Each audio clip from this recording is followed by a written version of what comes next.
بسم اللہ الرحمن الرحیم۔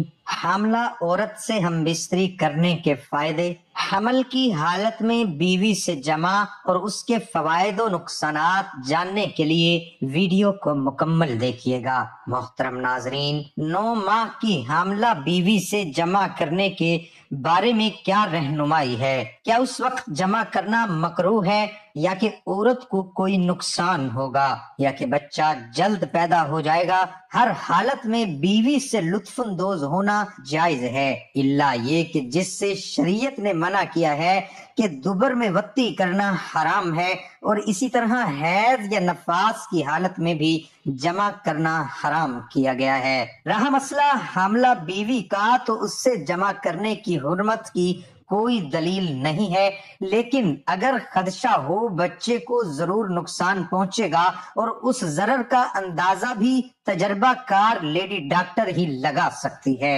اللہ سبحانہ و تعالی کا فرمان ہے، تمہاری بیویاں تمہاری کھیتی ہیں، تم اپنی کھیتی میں جہاں سے چاہو آؤ۔ تو تم اپنی کھیتی میں آؤ یعنی جیسے چاہو، آگے سے یا پچھلی جانب سے، ایک ہی جگہ یعنی بچہ پیدا ہونے والی جگہ میں، جیسا کہ احادیث سے ثابت ہے۔ حمل کے عرصے میں خاوند کے لیے بیوی سے کب جمع سے اجتناب کرنا واجب ہوتا ہے، اور کیا خاص کر حمل کے پہلے 3 ماہ کے دوران بیوی سے جمع کرنے سے بچے کے لیے نقصان دہ ہیں؟ جب حمل کو ضرر اور نقصان نہ ہو تو حاملہ عورت سے جمع کرنے میں کوئی حرج نہیں، بلکہ حائضہ عورت سے جمع کرنا ممنوع ہے، کیونکہ اللہ سبحانہ و تعالی کا فرمان ہے، اور آپ سے حیض کے بارے میں دریافت کرتے ہیں، آپ انہیں کہہ دیجئے کہ حیض کی حالت میں عورتوں سے علیحدہ رہو، اور ان کے پاک ہونے تک ان کے قریب مت جاؤ۔ جب وہ پاک صاف ہو جائیں تو پھر جہاں سے اللہ نے حکم دیا ہے وہیں سے ان کے پاس آؤ۔ یقیناً اللہ سبحانہ و تعالی توبہ کرنے والوں اور پاک صاف رہنے والوں سے محبت کرتا ہے، اور نفاس والی عورت بھی اسی طرح ہے کہ اس سے پاک ہونے تک جمع نہیں کیا جائے گا، اور اسی طرح حج اور عمرے کا احرام باندھنے والی عورت سے بھی۔ اور شیخ عبداللہ بن منی حفظ اللہ سے حاملہ عورت سے جمع کے بارے میں دریافت کیا گیا، ان کا جواب تھا، شریعت اسلامیہ میں حاملہ عورت سے خاوند کا جمع کرنا ممنوع نہیں ہے، بلکہ حیض اور نفاس والی عورت کے ساتھ خاص ہے۔ لیکن اگر تجربہ کار ڈاکٹر کسی خاص حالت کی بنا پر یہ فیصلہ کریں کہ اس سے جمع کرنا اس کی صحت کے لیے نقصان دہ ہے تو یہ حالت خاص ہے، اس پر قیاس نہیں کیا جائے گا۔ محترم ناظرین، حمل کے آخری مہینے میں جمع کرنا بیوی کے لیے نقصان دہ ہے یا نہیں، اس کے بارے میں تجربہ کار لیڈی ڈاکٹر سے رابطہ کیا جائے،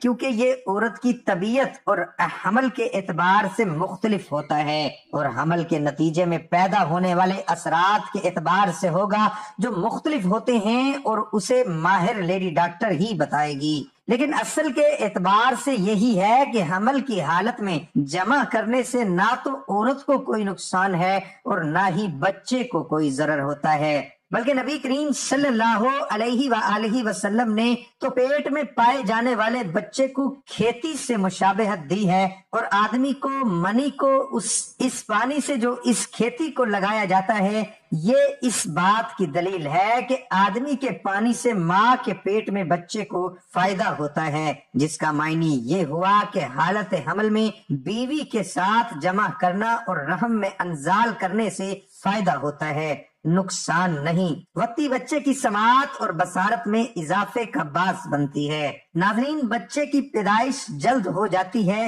یہ قول صحیح نہیں، الا یہ کہ اگر جمع بڑی زبردستی اور شدت سے کیا جائے اور عورت کا رحم کمزور ہو تو پھر تجربہ کار لوگوں کا قول یہی ہے۔ اس لیے خاوند کو چاہیے کہ وہ اپنی حاملہ بیوی کی نفسیات کا بھی خیال کرے اور اس کی تکلیف کا بھی، اور خاص کر آخری ایام میں، کیونکہ اس کے لیے تو بیٹھنا بھی دوبھر ہو جاتا ہے، اس لیے خاوند کو جمع کے لیے مناسب حالت اختیار کرنی چاہیے۔ تاکہ بیوی کو ضرر نہ ہو اور نہ ہی بچے کو نقصان ہو۔ محترم ناظرین، کیا حمل کے دوران مباشرت کر سکتے ہیں؟ یہ وہ سوال ہے جو ہر حاملہ خاتون کو حمل ٹھہرنے کے بعد درپیش آتا ہے۔ یہ سوال حاملہ خواتین کو اس لیے درپیش آتا ہے کہ حمل کے دوران جسمانی تعلقات قائم کرنے سے بچے کو نقصان تو نہیں پہنچے گا، اور حمل کے دوران کی مباشرت سے حاملہ خاتون پر منفی اثرات تو ظاہر نہیں ہوں گے۔ حمل کے دوران مباشرت کا عمل عمومی طور پر محفوظ ہوتا ہے، تاہم اگر حاملہ خاتون کو اعضائے مخصوصہ کے انفیکشن جیسی طبی علامات لاحق ہوں تو حمل کے دوران خاوند اور بیوی کو جسمانی تعلق قائم کرنے سے قبل اپنی گائنی ڈاکٹر سے مشورہ ضرور کرنا چاہیے۔ ہمارے معاشرے کے بہت سے افراد میں یہ غلط فہمی پائی جاتی ہے، حمل کے دوران سیکس کرنے سے بچے کو نقصان پہنچ سکتا ہے، لیکن اس بات کا حقیقت سے کچھ تعلق نہیں ہے۔ اس کے علاوہ سائنسی طبی تحقیقات بھی اس بات کی تصدیق نہیں کرتی کہ حمل کے دوران سیکس سے بچے کو نقصان پہنچ سکتا ہے۔ ناظرین، کیا حمل کے دوران مباشرت سے خاتون کی صحت کو نقصان پہنچ سکتا ہے؟ حمل کے دوران مباشرت کے عمل سے حاملہ خاتون کی صحت پر منفی اثرات ظاہر نہیں ہوتے۔ حمل کے دوران خواتین میں جنسی ہارمونز ختم نہیں ہوتے، جس کی وجہ سے جسمانی تعلق قائم کرنے کی خواہش باقی رہتی ہے۔ اس خواہش کو پورا کرنے کے لیے اگر جسمانی تعلقات قائم کر لیے جائیں تو عمومی طور پر مضر صحت اثرات کا سامنا نہیں کرنا پڑتا۔ بیوی سے ہم بستری کرنے کا اسلامی طریقہ۔ میاں بیوی کے تعلق سے کچھ ایسے مسائل ہیں جن کا جاننا ضروری ہے، مگر وہ نہیں جانتے کیونکہ دینی کتاب ہم پڑھتے نہیں، اور عالم دین علماء اہل سنت سے پوچھنے میں شرم آتی ہے۔ مسئلہ یاد رہے کہ شادی سے پہلے میاں بیوی اور اولاد کے حقوق کے مسائل سیکھنا فرض ہے۔ حضرت سیدنا جنید بغدادی رحمت اللہ علیہ فرماتے ہیں کہ انسان کو جمع کی ایسی ہی ضرورت ہے جیسے غذا کی، کیونکہ بیوی کے طہارت کا سبب ہے۔ حدیث پاک میں آتا ہے کہ جس طرح حرام صحبت پر گناہ ہے، اسی طرح جائز صحبت پر نیکیاں ہیں۔ جب شوہر اپنی بیوی سے ہم بستری مباشرت کا ارادہ کرے، اور بالخصوص شادی کی پہلی رات جیسے سہاگ رات بھی کہتے ہیں، اور اس کے بعد جب بھی، تو شوہر کو چاہیے کہ ان آداب و طریقہ کار کے مطابق عمل کرے۔ انشاءاللہ شیطان کی دست برد یعنی مداخلت سے محفوظ رہیں گے اور نیک صالح اولاد پیدا ہوگی۔ نماز کے بعد شوہر اپنی دلہن کی پیشانی کے تھوڑے سے بال نرمی اور محبت سے پکڑ کر یہ دعا پڑھے جو آپ کی سکرین پر نظر آ رہی ہے، تو نماز اور اس دعا کی برکت سے میاں بیوی کے درمیان محبت اور الفت قائم ہوگی۔ انشاءاللہ دعا ہے کہ اللہ تعالی ہم سب کو شریعت کے مطابق زندگی بسر کرنے کی توفیق عطا فرمائے اور ہمارا خاتمہ ایمان پر فرمائے، آمین ثم آمین۔ ناظرین، کمنٹ باکس میں اللہ تعالیٰ کے 99 ناموں میں سے ایک نام ضرور ٹائپ کریں۔